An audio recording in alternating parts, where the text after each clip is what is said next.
Good evening and thank you for joining us. I'm Mark Hanrahan. Welcome everyone. I'm Whitney Ward. Scattered thunderstorms moved through eastern Washington and North Idaho early this morning. Brought quite a bit of lightning and some rain too. Yeah, the National Weather Service in Spokane recorded 70 cloud-to-ground lightning strikes, and while it takes some time to determine an official cause for fires, some of those strikes could be to blame for several wildfires burning in our area tonight. Speaking of, a 1,000-acre fire is prompting level 2 fire evacuations near the Tri-Cities tonight. This is along Highway 260 between Calotes and Connell. Crews are calling it the sulfur fire. It's threatening homes, crops, and power infrastructure. The cause of the fire is still under investigation.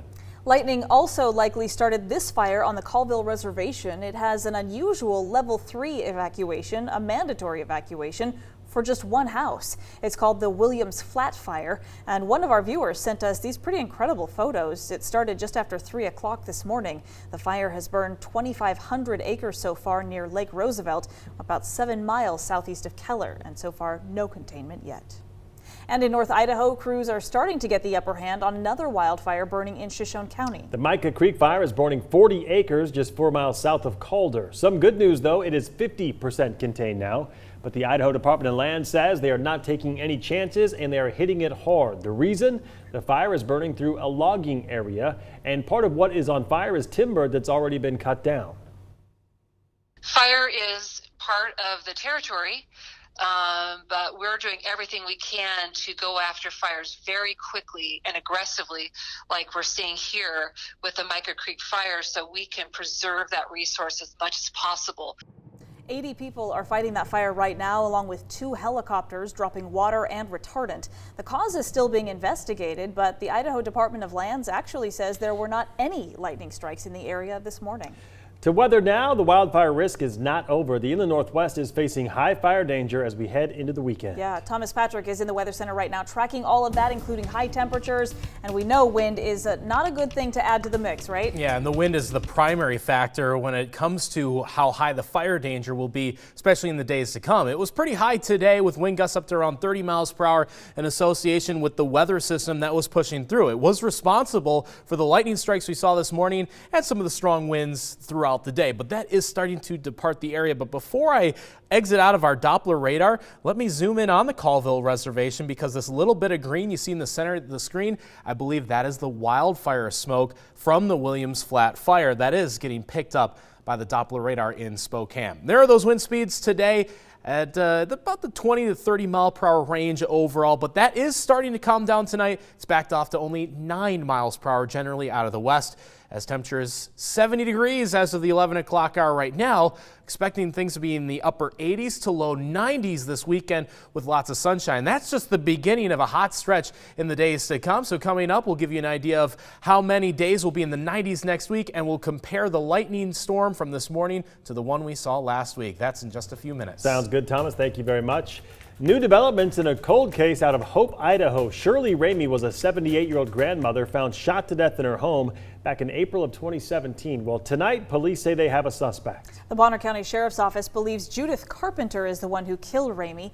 On the night of the murder, Carpenter was actually arrested for road rage in Libby, Montana. And during her arrest, police found 2 guns in the car. Well, it turns out that was the missing link for Idaho detectives, because casings at Ramey's crime scene matched Carpenter's guns. Fewer than 90 people live in Hope, so it's no stretch to say that everyone knew Shirley.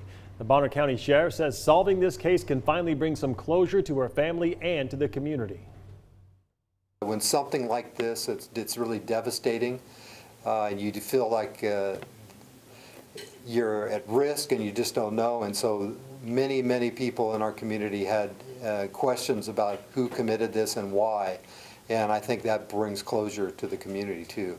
It's a good day in Bonner County. So now the big question is why? The investigation, of course, is still ongoing, but the sheriff tells us it appears to have been random. Even though there's not a clear motive yet, investigators say they're confident they do have the right person in custody. Carpenter is now being held in the Bonner County Jail on first-degree murder charges. Her bond has been set at $1 million. We reached out to the Ramey family about the latest development. They say they're still processing it all and are not ready to talk about it just yet. One person has died following a crash near Tenants, Idaho.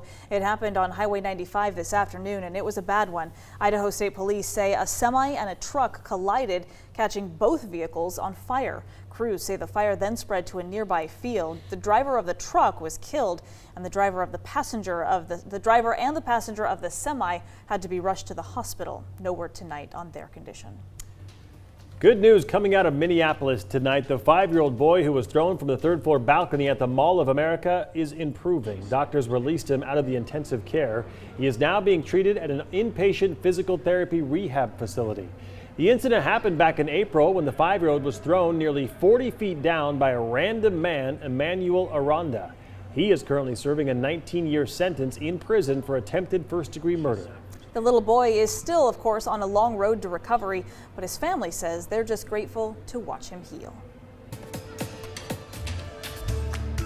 I was shocked because I only make disability income. It is a common theme in the hot housing market. Rent is going up. But rather than shelling out more cash or moving out, a group of renters at the Vintage Apartments in North Spokane organized and took their concerns to their landlord. Our Casey Decker actually talked with tenants today about how they work together to prevent a hike that many simply could not afford. I went, are you kidding me? Patty Ivy lives at the Vintage at Spokane Apartments. She and many of her neighbors got notices in June the property owners were upping the rent. $78? Holy crap. The increase varied from tenant to tenant. I think about $49, $50, but still, you know, every penny counts. What were you thinking then? What were That you... I was going to go flat broke. Yeah, you wouldn't be able to afford that? No, How much were they going to increase your rent? $41. Some of them had a $100 increase. The residents at Vintage are all seniors, so they had few options. I was shocked because I only make disability income. We're all on fixed income. We don't have that kind of money. You know, and then some people just said, I can't, and they moved. But others decided they wanted to stay, and they organized to try to stop the hikes from happening. So we decided to fight. They got together with the Washington Tenants Union, the Northwest Justice Project, and Councilmember Kate Burke. They signed a letter to the California-based company that owns the property telling them that most of the residents can't afford such rents. And they scheduled a town hall meeting. And today, on the day the rent was supposed to go up, it didn't. Instead, according to residents, they received notices apologizing for the inconvenience. Oh, well, you know, we're relieved a lot. I'm happy that we won. The Tenants Union and Councilmember Burke both attributed the success to the tenants organizing. If the tenants in every building would do or say something instead of laying down and taking it, it might change. But the Tenants Union also says that movement wouldn't have been possible without some federal protections that are special to this case. The building receives a federal tax credit, and so the union says law prevents them from evicting without just cause. Those same protections don't exist everywhere, so many tenants fear retribution for organizing. Now, in terms of why exactly the company decided to rescind the rent increases, we don't really know. They didn't respond to our request for comment today. The Tenants Union says that organizing might have been a big factor, but their Spokane representative also said the company might have just been concerned about some of the new tenant protection laws that went into effect in Washington this week. Mark, Whitney. All right, Casey, thank you. Boeing is working on new software for 737 MAX planes, and it will use a second flight computer to make the system more reliable. The hope is that this will resolve the major problems that caused 2 planes to crash. In those deadly crashes, the MCAS system forced the plane's nose down and would not let pilots override the command. Well, now the new software provides a warning to pilots if the 2 computers disagree on altitude, airspeed, or the angle of the wings. Boeing expects to present the new system to the FAA in September. Company leaders hope the MAX fleet will be back in service by October. The Washington Department of Fish and Wildlife wants your opinion on how the state should manage gray wolves. Soon, the animals will not be protected at the state or the federal level. The head of Fish and Wildlife says right now they want to find a way for wolves and humans to coexist. In the last 3 weeks, the state killed at least 2 wolves in Ferry County for repeatedly preying on cattle. They're holding several meetings next month to get your input. The first will be on September 3rd at Spokane Community College. Warming waters are prompting the government to add 2 types of popular salmon to the U.S. overfished list. NOAA is adding Chinook salmon and coho salmon to the list because the species population numbers are just too low. The warming waters and drought conditions across Washington are making it hard for the fish to spawn. Well, now the government will try to come up with ways to increase those numbers, and that could involve fishing restrictions.